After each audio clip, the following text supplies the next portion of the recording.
দর্শক দেখলেন,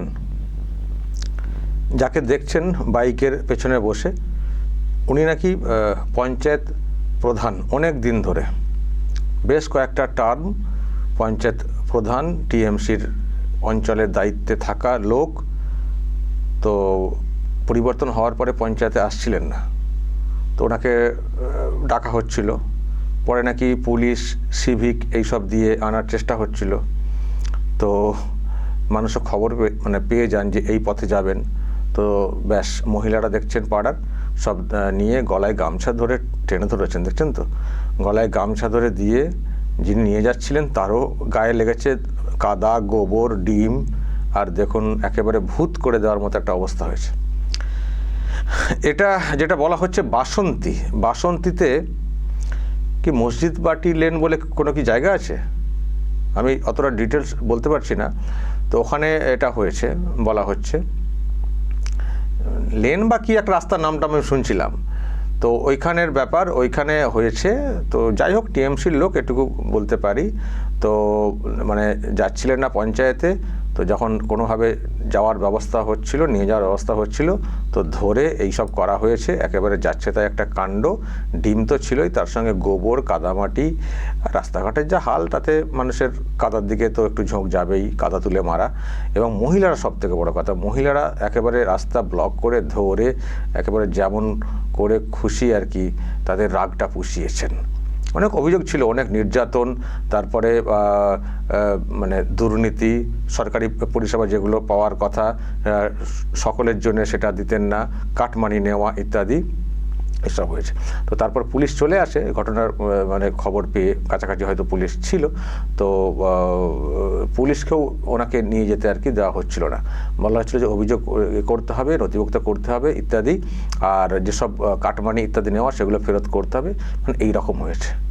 অনেক রকমের আপনারা দেখছেন টিএমসি লোকেদের বিষয়ে, ডিম থেরাপি ইত্যাদি চলছে, কিন্তু এতটা এইভাবে কাদাই লেপটে দেওয়া বা গোবরে লেপটে দেওয়া, মানে সেই লোককে আবার গাড়িতে তুলতে হয়েছে পুলিশকে, মানে গাড়ি আবার ধুতেও হবে।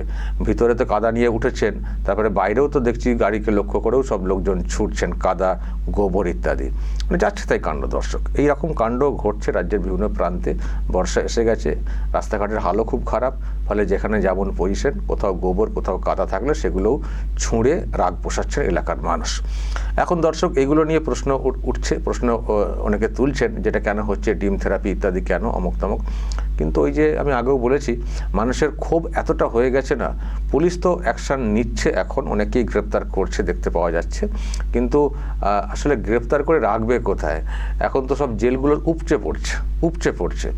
তো এখন ওদিকটা খানিকটা না খালি হলে নতুন করে গ্রেপ্তার করতেও সমস্যা।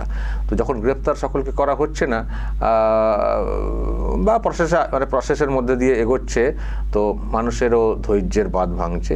তো হাতের সামনে পেলে তারা তাদের মতো করে রাগ পুষিয়ে নিচ্ছেন। তো এটা তার মধ্যে মানে বাসন্তীর ঘটনা, এটা সামনে এসছে। দর্শক, এরকম অভিযোগ নিশ্চয়ই আপনাদের এলাকাতেও আছে। বিষয়টা নিচুতলাতে টিএমসির লোকেরা যেভাবে মানে সব অপকর্ম করেছেন, নির্যাতন করেছেন না, সত্যি মানুষ সেগুলো ভুলতে পারছেন না। পরিবর্তন এসছে, মানুষ সেসব কথাগুলো মনে করছেন না। তারপরে এইসব লোকেদের নেতৃত্বে যেটা হয়েছে একটা সময়ে, মানে লোকের ওপরে নানানভাবে নির্যাতন করা, তারপরে ফাঁসানো ইত্যাদি হয়েছে, ফলে সেগুলো মনে পড়ে যাচ্ছে না পরিবর্তনের পরে। তারপরে ভোটের সময় ভোট লুট করা হতো, ভোট দিতে দেওয়া হতো না।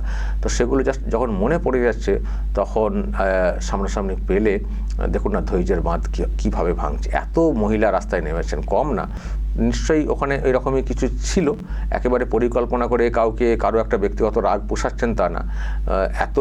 এত লোকজন, মহিলারা বিশেষ করে সামনে নেমে এসছেন, পুলিশকেও হিমশিম খেতে হচ্ছে।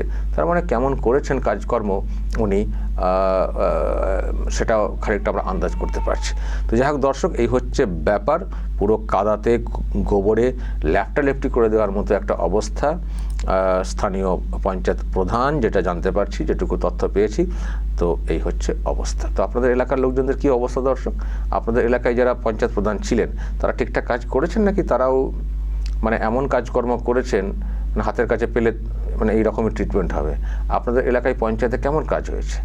কতটা স্বচ্ছভাবে কাজ করেছেন আপনাদের এলাকার পঞ্চায়েত প্রধান? অবশ্যই কমেন্টে বলবেন যা বলার এবং নজর রাখবেন আরামবাগ টিভিতে।